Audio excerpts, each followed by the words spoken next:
അസ്സലാമു അലൈക്കും വറഹ്മത്തുള്ളാഹി വബറകാതുഹു.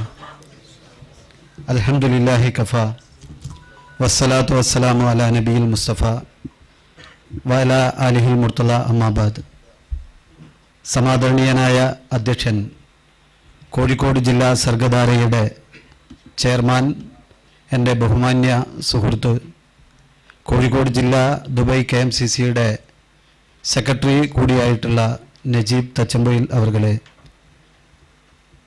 സർഗധാര ഇതുപോലെ ഒരു പരിപാടി സംഘടിപ്പിച്ചപ്പോൾ അതിൻ്റെ ഉദ്ഘാടനം നിർവഹിക്കുന്നതിനു വേണ്ടി അദ്ദേഹത്തിൻ്റെ വിലപ്പെട്ട സമയം ചെലവഴിച്ച് ഇവിടെ എത്തുകയും നമ്മോടൊപ്പം ഒരുപാട് സമയം ചെലവഴിക്കുകയും, നമുക്കറിയാം അദ്ദേഹത്തിൻ്റെ തിരക്കുകൾ ഈ തെരഞ്ഞെടുപ്പിൻ്റെ ഘട്ടത്തിൽ നമുക്കറിയാം, എന്നിട്ടും നമ്മോട് വളരെ നിർലോഭമായി സഹകരിച്ചു കൊണ്ടിരിക്കുന്ന ബഹുമാന്യനായ ഇതിൻ്റെ ഉദ്ഘാടകൻ, UAE KMCCയുടെ സെൻട്രൽ കമ്മിറ്റിയുടെ ജനറൽ സെക്രട്ടറി ബഹുമാന്യനായ ഇബ്രാഹിം എളേറ്റിൽ സാഹിബ്, അതുപോലെ എൻ്റെ ബഹുമാന്യ സുഹൃത്തും ഒരുപാട് പ്രഭാഷണ വേദികളിൽ ഒന്നിച്ച് ഒരുപാട് കാലം സഞ്ചരിക്കാൻ സാധിച്ചിട്ടുള്ള ആ പഴയകാല സുഹൃത്തുക്കളെ ഓർക്കാൻ, അതിനെ ഓർമ്മിപ്പിക്കാൻ ഇവിടെ എത്തിയിട്ടുള്ള ബഹുമാന്യനായ ആഷിഖ് ചെലവൂർ, അതുപോലെ ബഹുമാന്യരായ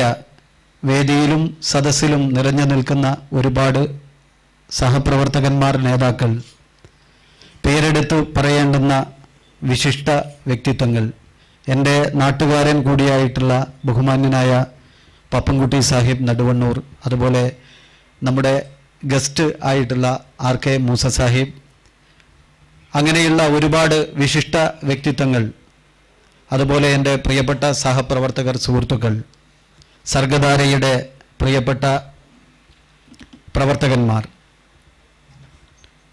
കോഴിക്കോട് ജില്ലാ സർഗധാര തെരഞ്ഞെടുപ്പിൻ്റെ വെളിപ്പാടകലെത്തി നിൽക്കുന്ന ഘട്ടത്തിൽ ഇലക്ഷൻ ഡയലോഗ് 2016 എന്ന ഒരു പേരിൽ കഴിഞ്ഞ 5 കൊല്ലക്കാലത്തെ ഐക്യജനാധിപത്യ മുന്നണിയുടെ ഭരണത്തെ വിലയിരുത്തുകയും കേരളത്തിൽ അടുത്ത ഒരു ടേം ഐക്യജനാധിപത്യ മുന്നണി അധികാരത്തിൽ വരേണ്ടതിൻ്റെ ആവശ്യകത വിശദീകരിച്ചുകൊണ്ടും പ്രവാസികൾക്കിടയിൽ ഒരു ബോധവൽക്കരണം എന്നതാണ് കോഴിക്കോട് ജില്ലാ സർഗധാര ഈ പരിപാടിയിലൂടെ ഉദ്ദേശിക്കുന്നത്.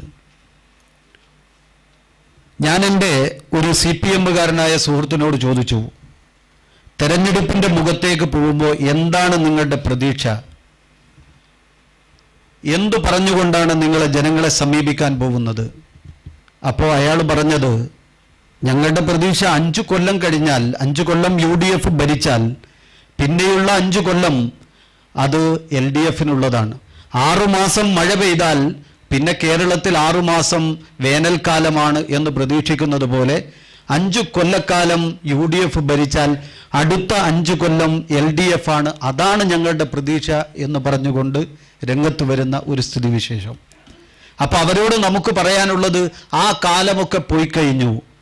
ഒരുപാട് അണക്കെട്ടുകൾ, ബക്രാനങ്കലും തുംഗഭദ്രയും അതുപോലെ ഇടുക്കിയും കുറ്റ്യാടിയും അതുപോലെ അണക്കെട്ടി നിർത്തിയിട്ട് ജലപ്രവാഹത്തെ തടഞ്ഞു നിർത്തിയിട്ട് ഊശ്വരമായ കേരളത്തിൻ്റെ ഭൂമിയിലേക്ക്, ഇന്ത്യയിലെ വയൽലേലകളിലേക്ക് തണ്ണീർ പ്രവാഹം വന്നപ്പോൾ അങ്ങനെ മൺസൂണിനെ കാത്തു നിന്നിട്ടില്ല. വികസനം അങ്ങനെ വിപ്ലവം സൃഷ്ടിച്ചു വന്നപ്പോൾ കേരളത്തിലെ, ഇന്ത്യയിലെ കർഷകരുടെ മനസ്സും അതുപോലെ തന്നെ കർഷകരുടെ പാടവും മാറിയിട്ടുണ്ടെങ്കിൽ, അതുപോലെ തന്നെ ഐക്യജനാധിപത്യ മുന്നണി കഴിഞ്ഞ 5 വർഷക്കാലം കേരളത്തിൽ നടപ്പിലാക്കിയിട്ടുള്ള ഭരണപരിഷ്കാരങ്ങൾ, അത് കേരളത്തിൽ ഈ അടുത്ത കാലത്തൊന്നും ഉണ്ടായിട്ടില്ലാത്ത രീതിയിലുള്ള വികസന വിപ്ലവങ്ങളാണ് ഐക്യജനാധിപത്യ മുന്നണി നടത്തിയിട്ടുള്ളത്. ഏതു മേഖലയിലും, കേരളത്തിലെ അടിസ്ഥാന മേഖലകൾ മുതൽ, കേരളത്തിലെ പാവങ്ങളായ ആളുകളുടെ വിഷയങ്ങൾ മുതൽ, കേരളത്തിലെ പണക്കാരെ വരെ സ്പർശിച്ചുകൊണ്ടാണ് ഐക്യജനാധിപത്യ മുന്നണിയുടെ ഗവൺമെന്റ് മുന്നോട്ട് പോയത്. അതിൻ്റെ ഏറ്റവും പ്രകടമായ ഉദാഹരണമാണ് ഐക്യരാഷ്ട്ര സംഘടനയാണ് ഇന്ത്യ രാജ്യത്തിലെ കേരള സംസ്ഥാനത്തിലെ മുഖ്യമന്ത്രിക്ക് അവാർഡ് കൊടുക്കുന്നത്. ഏറ്റവും ജനകീയനായ മുഖ്യമന്ത്രി, ഏറ്റവും സുശക്തമായ രീതിയിൽ ജനങ്ങളോട് ഇടപെട്ടുകൊണ്ട്, താഴേക്കിടയിലുള്ള ജനങ്ങളുടെ വിഷയങ്ങൾ പഠിച്ചുകൊണ്ട്, താഴേക്കടയിലുള്ള ജനങ്ങളുടെ വിഷയങ്ങൾക്ക് പരിഹാരം കാണുന്നതിന് വേണ്ടിയുള്ള ശ്രമങ്ങൾ നടത്തി മുന്നോട്ട് പോയിട്ടുള്ള ഒരു ഭരണാധികാരി എന്ന രീതിയിൽ ഐക്യരാഷ്ട്ര സംഘടന അവാർഡ് കൊടുക്കുകയാണ്. ലോകത്തിലെ ഏറ്റവും വലിയ സംഘടന നമ്മുടെ മുഖ്യമന്ത്രിയെ വിളിച്ചു നിർത്തിയിട്ട് ഏറ്റവും നല്ല ഭരണാധികാരിയാണ് എന്ന് പറയുന്നു. അതേപോലെ തന്നെ കണ്ണൂരിൽ മുഖ്യമന്ത്രിയുടെ ജനസമ്പർക്ക പരിപാടി നടക്കുകയാണ്. ആ പരിപാടിയിൽ നടക്കുന്ന സമയത്ത് ഡിവൈഎഫ്ഐക്കാരും CPM-കാരും വലിയ പ്രതിഷേധത്തിന്റെ അലമാലകൾ തീർക്കുകയാണ്. മുഖ്യമന്ത്രിക്ക് അവിടേക്ക് പോവാൻ കഴിയാത്ത സാഹചര്യം ഉണ്ടാവുകയാണ്. ആ സമയത്ത് മുഖ്യമന്ത്രി നേരത്തെ അതിനടുത്തുള്ള ഒരു സ്ഥലത്ത് വന്ന് താമസിച്ച് അതിരാവിലെ പ്രവർത്തകന്മാർ CPM-ന്റെ പ്രവർത്തകന്മാർ എത്തുന്നതിന് മുമ്പേ ആ പരിപാടി നടക്കുന്ന ഹാളിലേക്ക് നടന്നു പോകുമ്പോൾ ആ വഴിയിൽ ഒരു അംഗപരിമിതൻ, നമ്മൾ നേരത്തെ പറയാറുണ്ടായിരുന്നു വികലാംഗൻ, ഒരു വികലാംഗനെ കാണുകയാണ്. ആ വികലാംഗൻ പറയാണ്, എനിക്ക് അവിടേക്ക് എത്താൻ കഴിയുന്നില്ല, എനിക്ക് ആ പരിപാടിയിലേക്ക് എത്താൻ കഴിയുന്നില്ല, റോഡുകൾ മുഴുവൻ ബ്ലോക്കാണ്, എനിക്ക് ആ പ്രദേശത്തേക്ക് സഞ്ചരിച്ച് പോവാൻ കഴിയുന്നില്ല. മുഖ്യമന്ത്രി അവിടെ ആ അംഗപരിമിതനായ മനുഷ്യന്റെ മുമ്പിൽ ഇരിക്കുകയാണ്. എന്നിട്ട് അയാൾ കൊണ്ടുവന്ന പരാതി അവിടെ വെച്ച് ആ പരാതി പരിശോധിക്കുകയാണ്. അങ്ങനെ പരാതി പരിശോധിച്ചിട്ട് അയാളുടെ പരാതിക്ക് പരിഹാരം അവിടെ വെച്ച് ആ റോഡരികിൽ ഇരുന്നു കൊണ്ട് കേരളത്തിന്റെ മുഖ്യമന്ത്രി നിർവഹിച്ചു കൊടുക്കുകയാണ്. ഞാൻ പറഞ്ഞു വന്നത്, ഇന്ത്യ മഹാരാജ്യത്തിലെ കേരള സംസ്ഥാനത്തിന്റെ മുഖ്യമന്ത്രിക്ക് ഐക്യരാഷ്ട്ര സംഘടനയുടെ അവാർഡ് ലഭിക്കുമ്പോൾ അതേ സ്ഥാനത്ത് കേരളത്തിലെ ഒരു പട്ടിണി പാവത്തിന്റെ, കേരളത്തിലെ ഒരു അംഗവൈകല്യം സംഭവിച്ച ഒരു മനുഷ്യന്റെ പ്രശ്നത്തിന് പരിഹാരം കാണുവാനും അവന്റെ മനസ്സിൽ കുടികൊള്ളുവാനും കേരളത്തിന്റെ മുഖ്യമന്ത്രിക്ക് ഒരേ സമയം സാധിക്കുന്നു എന്നുള്ളതാണ് വസ്തുത. അതുകൊണ്ട് കേരളത്തിലെ പാവങ്ങളായ ആളുകളെ പരിഗണിച്ച ഒരു മുഖ്യമന്ത്രി, ആ മുഖ്യമന്ത്രിയാണ് നമുക്ക് കാണാൻ സാധിക്കുന്നത്.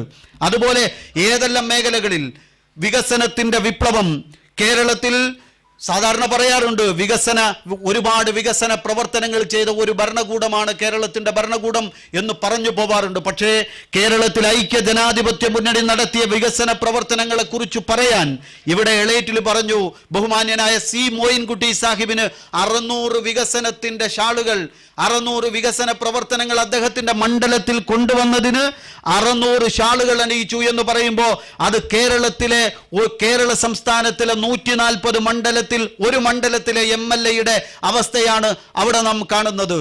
ആ വികസനങ്ങൾ ആ മണ്ഡലത്തിലേക്ക് കൊണ്ടുവരാൻ സാധിച്ചത് ഐക്യ ജനാധിപത്യ മുന്നണിയുടെ വികസന പ്രവർത്തനത്തിന്റെ ഭാഗമായിട്ടാണ് എന്ന് നമുക്ക് മനസ്സിലാക്കാൻ സാധിക്കും. സാധാരണക്കാരായ ആളുകളെ, അതുപോലെ തന്നെ അടിസ്ഥാന വർഗങ്ങളെ പരിഗണിച്ചിട്ടുള്ള ഒരു ഗവൺമെന്റാണ് കേരളത്തിലുള്ളത്. സാധാരണ പറയാറുണ്ട്, CPM-കാർ പറയാറുണ്ട്, കർഷക തൊഴിലാളികൾ എന്നൊക്കെ പറയാറുണ്ട്. പക്ഷേ പെൻഷൻ അത് 300 രൂപയായിരുന്നു.